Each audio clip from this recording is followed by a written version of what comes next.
It's so funny because I was just Okay, good morning. Welcome to everyone from the UN Correspondence Association. So we're here today for the launch of the 2018 Global Slavery Index, which represents the world's largest survey of victims of modern slavery around the world in 48 countries.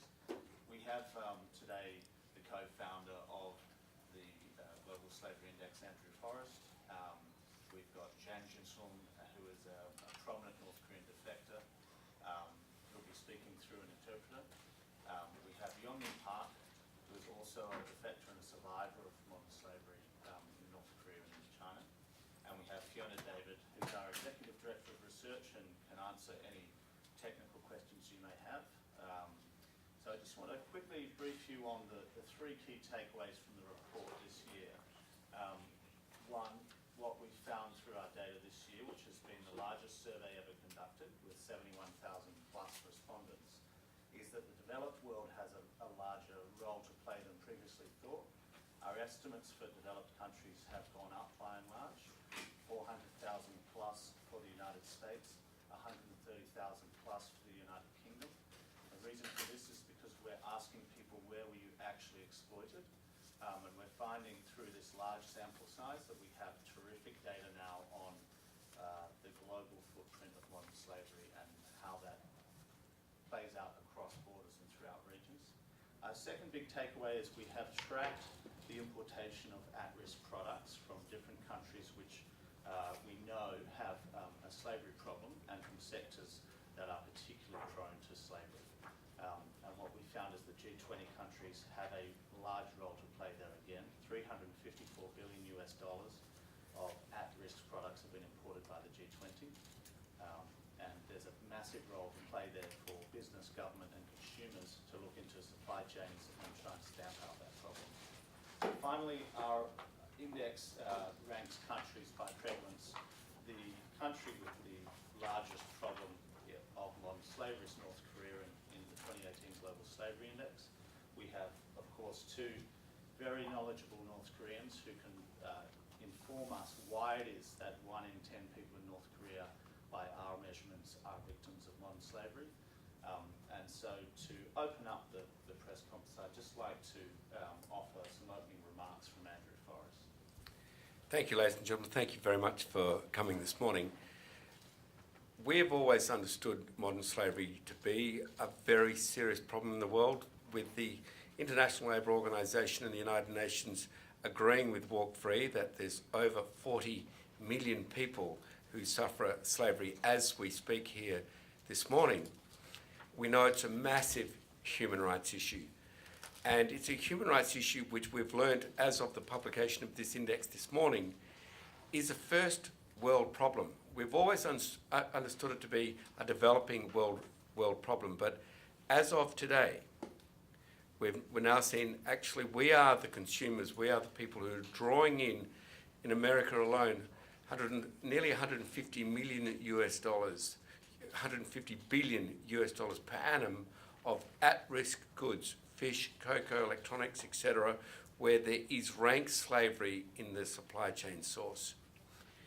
This means, for me as an anti-slavery campaigner and an activist for almost the past decade with my daughter Grace, that for the first time there's real hope we can end modern slavery. And I want to say how serious that is. Throughout the Anthropocene, humankind has suffered slavery. We now have an ability to bring it to an end.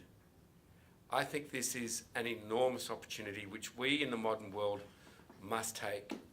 And it's down to businesses. I represent big business. I'm a founder and a chairman of a very large business. We have some 3,500 suppliers, and many of them were found to have massive modern slavery in their supply chains, which meant I had modern slavery in my supply chains, and these were people producing goods for America, for Europe, for Australia. We all have slavery in our supply chains, but we can fix it. And it simply means that whether or not you're from Germany, which has 167,000 slaves, or you're from Britain with nearly 130 or 40,000, or North America with 400,000, businesses like mine can eradicate it. I say simply, modern slavery is a first world problem. And if you're a chief executive or an investor and you're not prepared to take human rights into account now,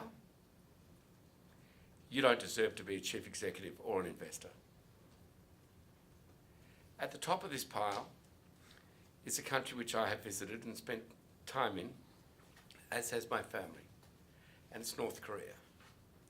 And such is the conservatism of the numbers when I've said to you 40.3 million as agreed by Walk Free, United Nations and ILO. So we now have the number as a humankind. We know how many slaves exist in the world. May I only assure you these are conservative numbers. We rank only 10% of the population of North Korea as in true modern slavery. May I assure you, like every number in the Global Slavery Index, this is a truly defendable, solid, conservative number. In my visits there, you can tell instinctually it's much higher. But to take you through that should not be me who's just visited, but should be people who have lived and grown up there. So on that note, I think if we could also get some opening remarks from James and Sung. I'd like, if you're able to, through his interpreter, to offer your explanation of how slavery happens in North Korea, supported by the state.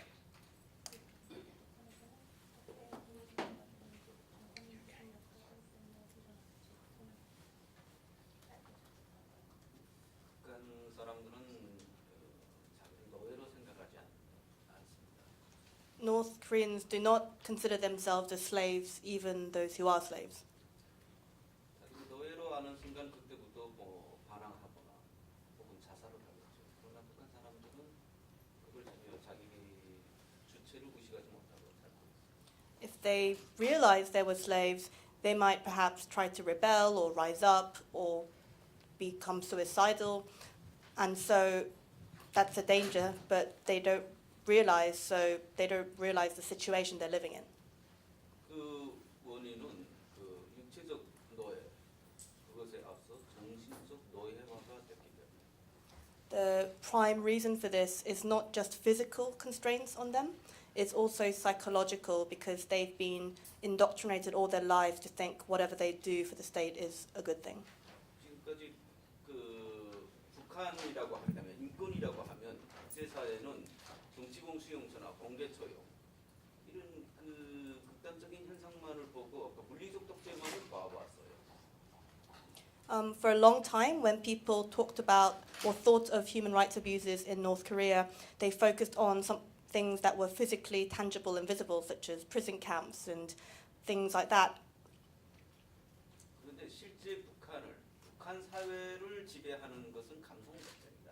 북한 주민들의 정서, 감성 이것마저도 의식마저도 수령 무상화 체제로 집중시키는 강요하는 이런 감성 독재에 북한 주민들이 먼저 노예화가 돼버린 겁니다. But what truly enables the enslavement of North Koreans physically is that they are also under a psychological dictatorship. Emotionally, psychologically, they're made to feel that what they're doing is right. And it's because of this awareness, lack of awareness rather, that their physical enslavement is enabled and continues. 이 감성 독재에서 깨어나서 반항하는 순간 그때부터 수용소라든가 이런 물리적 독재의 강요에 의해서 초용당하게 되는 겁니다. And that system of psychological dictatorship, it asks citizens to put Kim first rather than them first. And the moment that you realize this is wrong and start to rebel or become a dissident, then you will be killed or sent to a political prison camp. Thank you for those remarks. Yeonmi Park is also a North Korean who has very courageously managed to escape North Korea and has then had quite a journey to New York where she's currently living.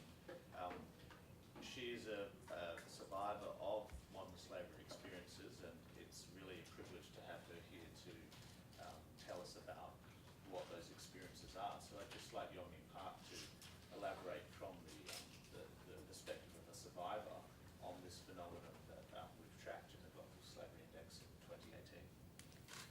you. Thank you everyone for coming and having me here. Um, it it was quite a journey to be here, coming here. I think when I was escaping, I did not know I was going to end up UN in New York and sitting next to Mr. Forrest. Um, I grew up in a very average, normal family. I had one sister. I had a very both loving parents. And as Mr. Zhang said, that I did not know that my country was isolated. You know, if you know you're isolated, that means you're not isolated. That is complete blockage of information.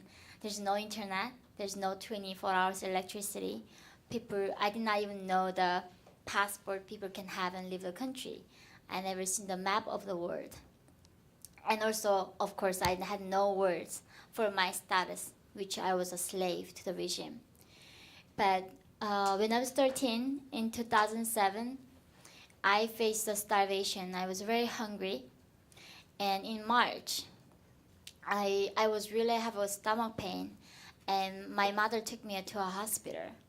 And in North Korea, we don't have machines to examine what's wrong with you. The doctor just touched my belly, and that afternoon he said, you have actually appendix. We have to do the surgery on you. So he cut my belly that afternoon without any anesthesia. And he removed my appendix, even though it was not, and he said it was just malnutrition and infection. He closed my stomach that afternoon. And we don't have bathroom inside the hospital. We have to go walk outside to go to bathroom. On the way to the bathroom, there are like piles of human bodies. And you know, when you die, when you're being a corpse, the first part that rats eating you is your eyes. They eat human eyes and they eat other parts. But we are so hungry, so we eat those rats back. They have disease and they kill us. My mother asked the nurse, like, why are we not moving those dead bodies? She said, we do not have gas to remove them. That's when we realized if we do not escape, that we are going to be like those people was eaten by rats. As soon as I got out of the hospital the next day, we found a broker who wanted to send us to China. I did not know why that she wanted to help me to go to China. I just simply wanted to go because if I don't leave North Korea, I was going to die from starvation. Once we crossed the frozen river with a broker who sent us, the first thing that I saw was my mother being raped. I was 13, but this Chinese broker said that he wanted to have sex with me.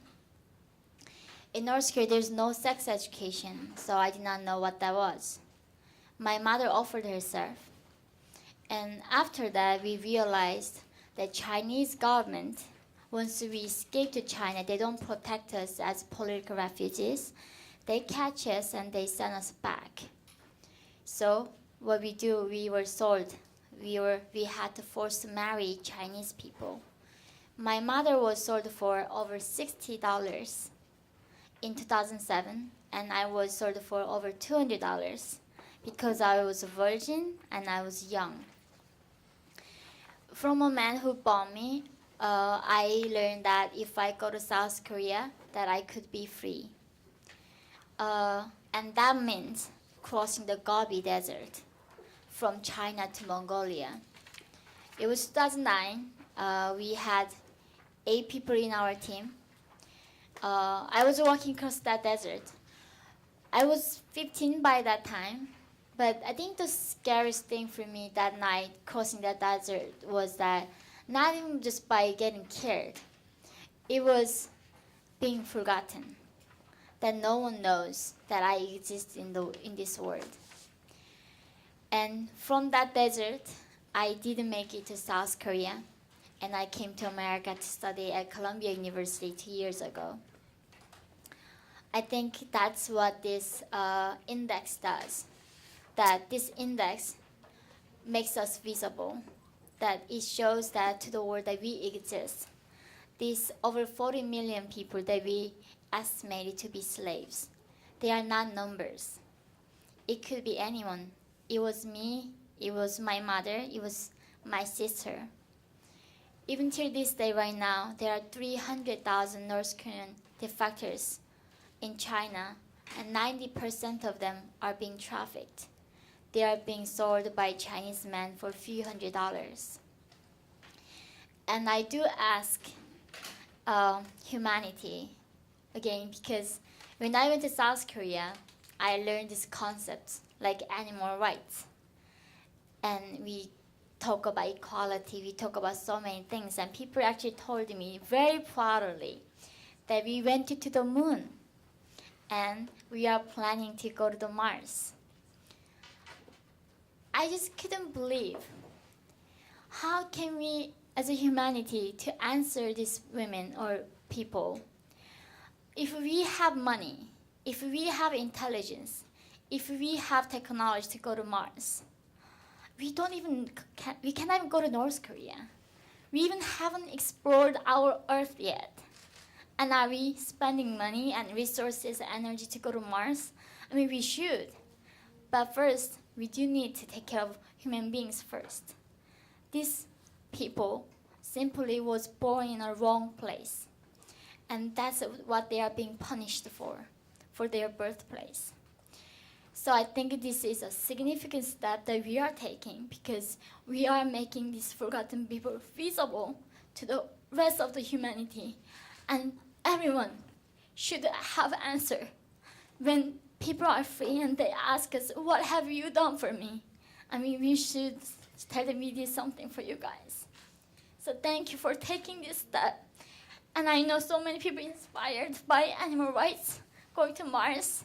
I hope somebody be inspired by human beings. And we do make this as one of our agenda to free other human beings in the 21st century, no more slaves in the next generation. Thank you so much. I'm so sorry. Thank you, Yoni. Just to close out the opening remarks, I'd like to introduce you to Fiona David, who is our Executive Director of Research. This survey has been very challenging to conduct. Some countries where the survey is conducted have animosity towards the collection of data of this kind. It's also an issue that involves shame and some cultural issues that can be difficult to tease out. But we have done a face-to-face interview process with over 70,000 people. And I'd just like Fiona to describe to you, first of all, the process behind the survey and also the changes in methodology that have led to a weighting towards developed nations and their culpability in this genocide. Thank you. So one of the major findings from the Global Slavery Index this year is that on the one hand, countries like North Korea and Eritrea have the most concentrated problem of modern day slavery. But on the other hand, the numbers of people in modern day slavery in highly developed countries, the United States, the United Kingdom, my own country, Australia, the numbers there are much higher than we had previously understood. So in terms of the survey process, what we were able to do this year is bring in twice the amount of data that we have ever been able to access before. So we were able to survey in 48 countries. Now, when I say survey, I mean sitting face-to-face with somebody like this. I'm not talking about a telephone survey. These are surveys in people's private homes. The surveys are undertaken by Gallup. We spoke to around 70,000 people. I think it's important to note, of course, as we're going to many countries, we're talking in many different languages. So 50 plus languages were used for the surveys. That is one part of 1/4 of the data we used in the index. I would also explain to you one of the reasons why we were able to see this shift. We've always known that there's a big problem of modern day slavery, for example, in some of the poorer countries of the world, some of the countries that have got a lot of conflict and human rights abuses. But as a result of having so much data from around the world, this time we were able to count people in modern slavery where they had actually been exploited.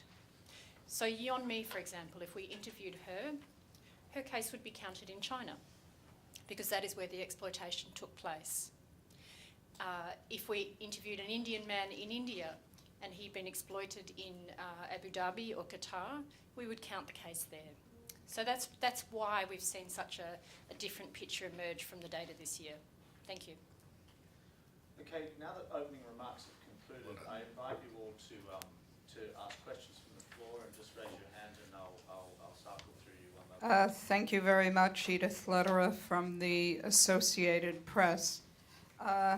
Ms. Park, I wonder what your reaction is to the summit between President Trump and the North Korean leader Kim Jong-un, and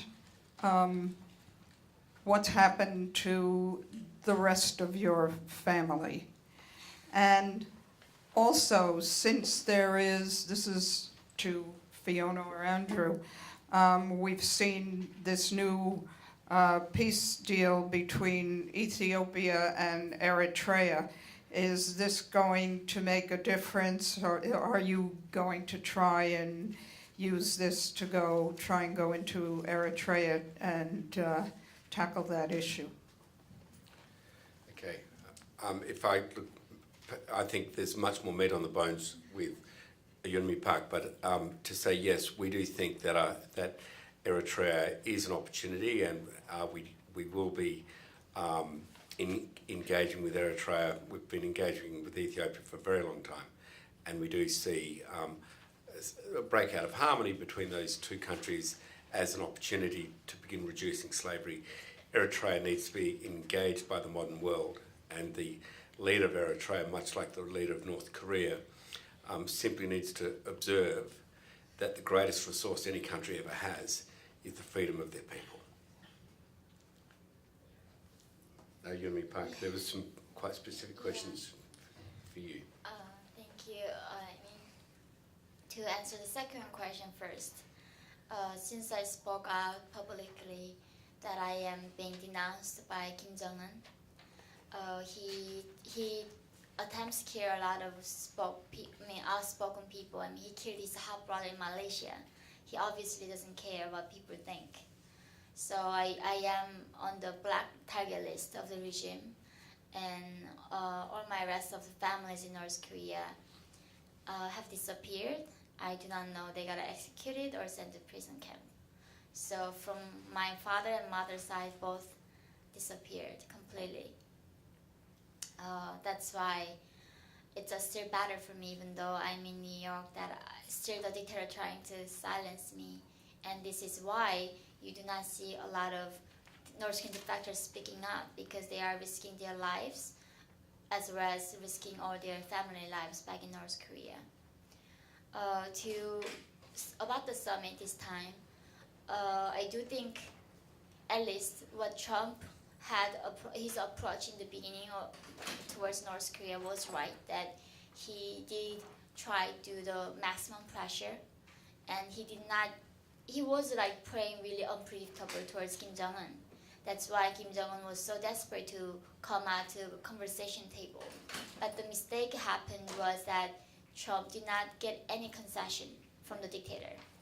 And during the summit, what the shocking fact was that, Trump praised Kim Jong-un.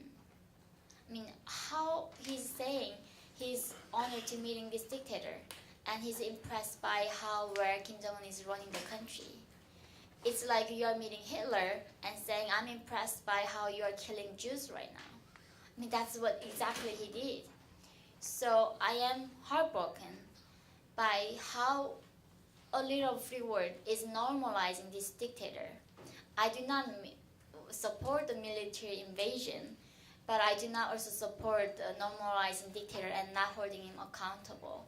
I think anybody in this world killing other people and oppressing other people's freedom, they have to be held accountable. And that is why I am not very happy about what happened with Trump and Kim Jong-un this time in Singapore. This gentleman down the end was second. Hi, I'm Rick Gladstone from the New York Times with a sort of a methodological question for Ms. David. So you use the example of like when you interview people like if you had interviewed Ms. Park in China, you would have marked the exploitation to have taken place in China, but would you have also recorded the exploitation from North Korea, or just in the country where you interviewed the people? How does that work? Thank you. In the example you have given, we would record the case in China if the experience that Yeonmi had told us about was the forced marriage in China. Sometimes these interviews can be very in-depth and take a very long time, in which case we take information about multiple violations that have happened and multiple situations. So we certainly have people who have told us about being exploited in one country, exploited in another country, and of course we record both of that if people tell us about it. So then do you mark the number of people exploited in those situations as still one person or two persons? No, we would mark them as one person. We're counting people, not incidences. So of course, one person could be in a situation of modern day slavery for 5 years, or they could be in a situation of modern day slavery for 3 months. Both would be counted as one, and we think that's a very important thing to avoid. I think Andrew said at the start, we're very conservative in our estimation process. So we report on what we can measure. If we can't measure it, we don't report it. If I could be perhaps a little more specific, sir, if a Ukrainian girl is trafficked into Britain under the promise of being paid £9 an hour to clean houses, and she's forced into a brothel, when she gets older, she's thrown out of the brothel. That's how it works. If she makes it back to the Ukraine and we interview her, previously we'd have recorded her as slavery in Ukraine. Now we record her and that incident or that life that's been ruined in Britain. And that is why North American numbers, British numbers have gone up so dramatically, as has the rest of the modern world. That's why I say to you, slavery is a first world problem, and the developing world numbers have gone down. Hello, Luke Vargas from Talk Media News. Kind of an observation first and then to a question. One is that I guess just looking sort of at media portrayals of slavery in recent years, I feel like either looking at the Hollywood output, we've seen a number of very vivid films that show traditional American slavery, but also on television things like The Handmaid's Tale, which show sort of modern sexual and domestic slavery. I wonder if you have noticed a changing, let's say, sensitivity on sort of among global publics as to what modern slavery might look like, and if you see, if that perhaps more nuanced understanding of modern slavery is making your work easier because people know this is not a historical issue only. Yeah, but look, the William Wilberforces and the Abraham Lincolns of the modern day are the media in this room. I say that very pointedly. When people become aware of modern slavery, they react against it. 8 years ago, when I first saw modern slavery tragically through the eyes of my 15-year-old daughter, we couldn't speak and be taken seriously about modern slavery with political leaders, business leaders. No one accepted it. Now, thanks to the great work of the media, people are accepting it around the world. And you've seen the reality next to me, but you also see the reality of 40.3 million people signed off by the UN's own ILO and Walk Free Zone Global Slavery Index. So you know this is real. But the awareness and fixing the problem only comes through the work of the media.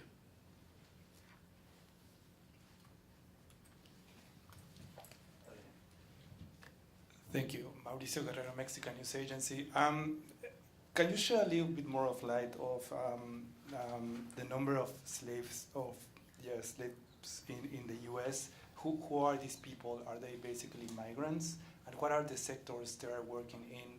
And do you think that this migration policy launched by the current president, that is forcing people to go more underground, migrants, could increase this number of people being forced into slavery in the US? Thank you. Thank you. So the problem we see in the United States is twofold. First of all, there are an estimated 400,000 people living in modern day slavery in the United States. So this is as domestic workers agricultural workers, construction workers, people working as part of travelling sales crews. So very low-skilled, low-paid, high labour inputs type work. That's part of the equation. The other part of the equation is the United States is importing $144 billion worth of at-risk products into the economy here. So all of us would be using products such as electronics. We all wear clothes. Many of us like chocolate. We eat cocoa. These are products that are at risk of modern day slavery. So that's how I would describe the problem in the United States to you. You've asked me about immigration. I would point you to an example that we have highlighted in the front of the Global Slavery Index, which is the recent reports of slave markets happening in Libya. So what we see there is Nigerian men literally being sold at auction, and this being recorded. That's how overt it is. And this is in part because of this broader systemic failure that we have to create safe ways for people to migrate. So Europe has become Fortress Europe, and I think we need to be realistic that if the United States becomes Fortress United States, we'd better be aware of what the consequences are going to be downstream.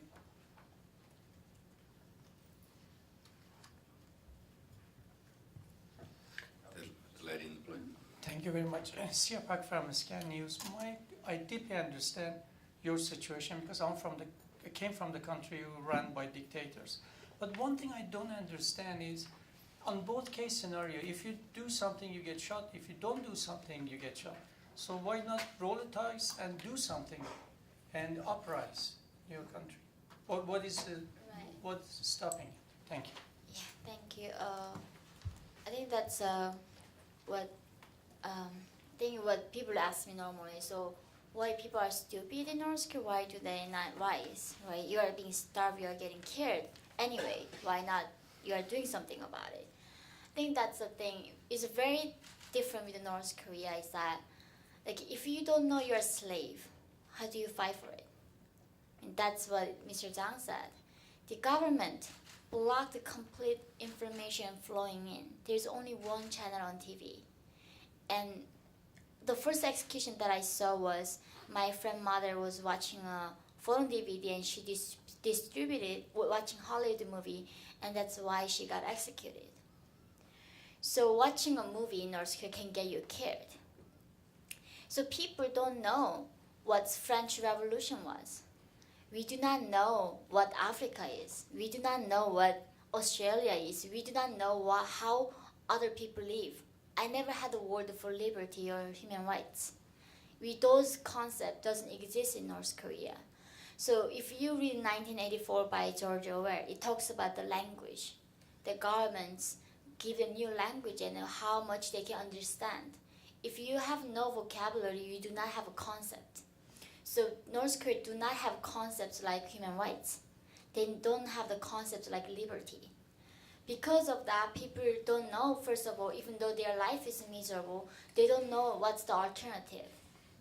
And that's when I watched the movie Titanic.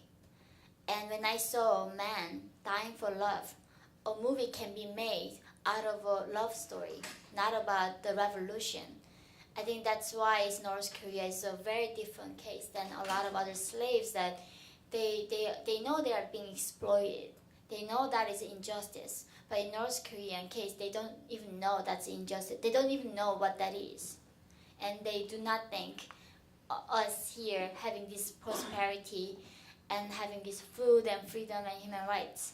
So that's why we have to let people know in North Korea that what human life can be like.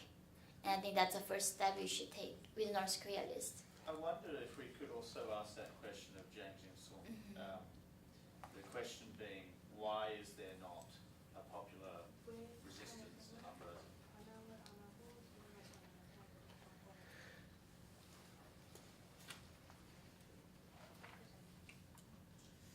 북한은 그 3대 밀적 연자제가 있습니다.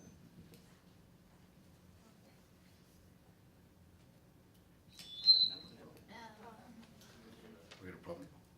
Thank you.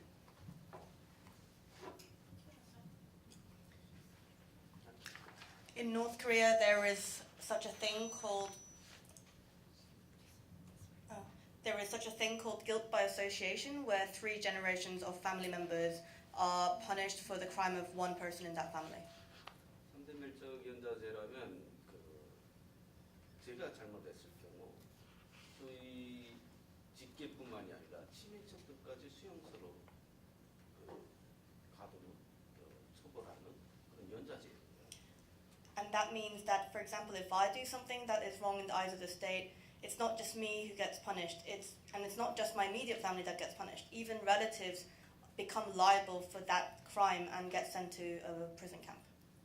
결국은 정권을 배신하기 앞서 자기 가족부터 배신해야 되는 이런 3대 밀접 연좌제에 북한 주민들이 인간성을 이렇게 다 묶어놨기 때문에 그래서 북한에서는 그 항구가 일어나기가 쉽지 않아요. And that's what makes it so difficult for every North Korean to even consider doing something, because before you rebel against the state, you must be prepared to kill your own family. You have to be prepared to have blood on your hands for being responsible for your family's deaths. That's what makes it so difficult. Okay, thank you. We had a question here, lady in blue top. Can I just add to that? In my time in North Korea, the fear which the people had, everyone you met, you could smell, you could feel the terror of everyone you met. I remember my wife giving little koalas and kangaroos about as big as your fist to children as we crossed the street once.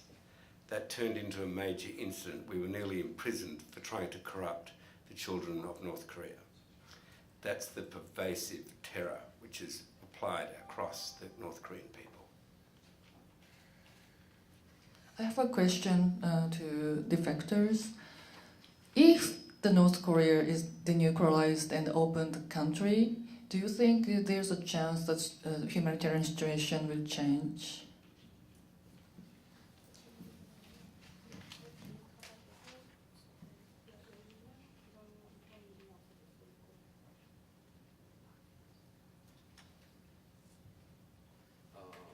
북핵은 국가안보 개념이 아닙니다. 일단 세계가 북핵의 개념에 대해서 잘못 알고 있어요. I think the outside world is mistaken in terms of treating their nuclear program as a national security interest. This isn't the North Korean nation that is secure because of the nuclear bomb. It's the Kim regime that's secure because of the nuclear bomb. 북핵의 본질은 뭐냐면 실용주의 안보 개념이에요. So the fundamental reason for their bomb is to secure the rule of the Kim family regime. 북한을 세계가 자꾸 북한을 오판하는 게 뭐냐면 일반 국가로 생각하기 때문이에요. And so the people, what the outside world really misunderstands, fundamentally misunderstands, is they think that the government puts a national interest first, that their priorities are similar to what other governments in the world have. 북한은 국가 이익을 위해서 국가 외교를 하고 국가 안보를 하는 나라가 아니라 이 김씨 이익을 위해서 실용주의 외교를 하고 실용주의 안보를 하는 그런 김씨 무장 체제입니다.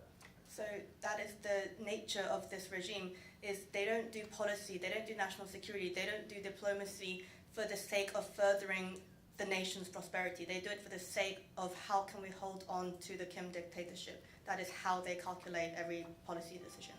이 김씨 가문의 인권을 위해서 그 사람들만의 주체를 위해서 북한 주민들이 주체와 인권을 무시하고 또 이 김씨 우상화 체제를 지키지 않으니까 핵을 만드는 거예요. 그러니까 북한의 김씨 체제가 존재하면 비핵화는 있을 수가 없습니다. And so when you see human rights abuses, when you see a nuclear program, it's not something that's done for their own sake. Those things are like byproducts of what the regime needs to secure power internally. So as long as the Kim family regime stays, denuclearization cannot happen because that is letting go of their own power. 인권도 비핵화도 그 해법은 하나예요. 김씨 종교, 북한 정권 스스로가 김씨 우상화 체제를 스스로 부정하거나 버려야 돼요. 그러니까 그렇게 못하기 때문에 중국 격체가 종작입니다. The only solution or the only way that the human rights abuses or the nuclear program can ever go away is when the cultification of Kim, when the priority of the government being the cultification of Kim goes away. So as long as the government does not surrender the worship of Kim, nothing else can change. Therefore, the only solution to all these problems is political transformation. You can't separate issue by issue. Do we have maybe a couple more questions? And then we might wrap up. Hi, my name is Shauna McGee from Kyoto News. I had a question to the entire panel. With all that's going on politically, there's a tendency, and I've read media reports about the human rights being swept aside. What can all of you do to keep the human rights on the forefront and the front burner rather than the back burner? And if I may ask the two defectors, you said you were studying in Columbia. Could you tell us what you're studying, what your future goal is? And Mr. Sung, I know you were written a book. What are you doing now, and where are you living? And both of you, how do you see the future of North Korea? Will it be unified with South Korea? Where do you see the future of the country? Thank you. So if we could just separate those, we've got the first question is really open to the panel. How can human rights become more central to the debate that we have around nations like North Korea and generally as part of diplomatic discourse? Secondly, some biographical details from the two. We could perhaps provide some after yourself. Okay. And then also a statement about the future of North Korea. So perhaps I could just leave briefly with what I see in business. I've declared that business doesn't have two hats, one to earn a profit and the other to respect human rights. You have only one hat. If you're not prepared to respect human rights, you should not be in charge of a corporation. Same in politics. If you don't respect human rights as a political leader, you should not be in charge of anybody. And that message is becoming louder and louder thanks to the media.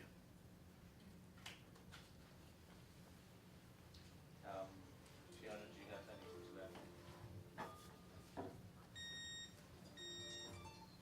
One of the really important initiatives that we're seeing starting to take off around the world is consideration of how business can take account of human rights in their everyday transactions. So we've seen in the Global Slavery Index that coal is exported from North Korea, and until very recently it was being bought and used on a grand scale, which of course is contributing to the situation in North Korea. But we also see that electronics and garments, timber, cocoa, they're all things we buy every day and use every week. We need to make sure that business is looking at what's coming in to their supply chains so that we as consumers are not inadvertently supporting human rights abuses overseas. Of course, brand-facing businesses will do this anyway. It's in their reputation interest to do it. What we need, however, is governments to legislate so that all business has to do this.